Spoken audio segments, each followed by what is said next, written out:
mara thumo badaka. Okay, sharp.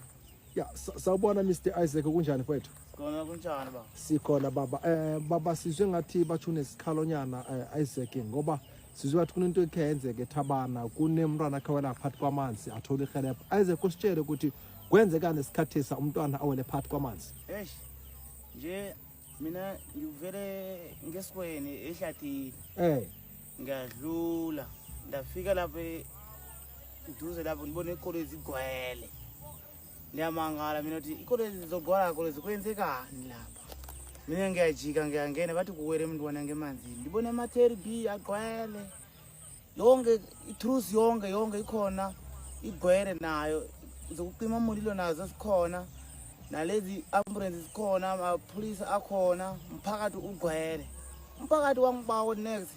Solo si thoma ngo9 still nje 2:30 siyabhalela umntwana simthole.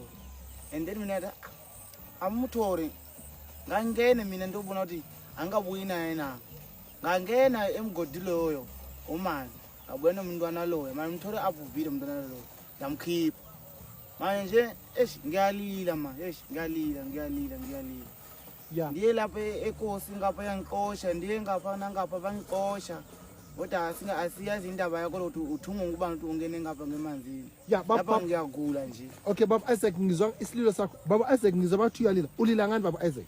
Umntwana lo ngilele sosuku uyangifikela uthi ngasikhambe emanzini manje mina ndizama kubachazela laba abangizwisisi angazi ngiyenzeni manje baba Isaac bongathanda ukuthi mhlambe uthole isizo elinjani mfowethu? Yathi umphakathi undinceda ngemali ukuthi khona kuya ekhaya eMozambique bakhoma ubangeze ukuthi ngibe right. Yeah ngoba Isaac sizwe indaba ukuthi bathi boye ngekosini uthe mawufika ekosini nobukhansela batheni kuwe? Bakhuluma njenga ngithoma kuya enzunzeni ngale ekosini. Banithumela ekosini ngaba yeThabani ngenzasi. Ikosi yabiza icommunity yayo yabiza community yayo. Kantshela into leyo ukuthi uthunga ngubani and thina asinamali ukuthi singakupha yona ukuthi uyele ekhaya.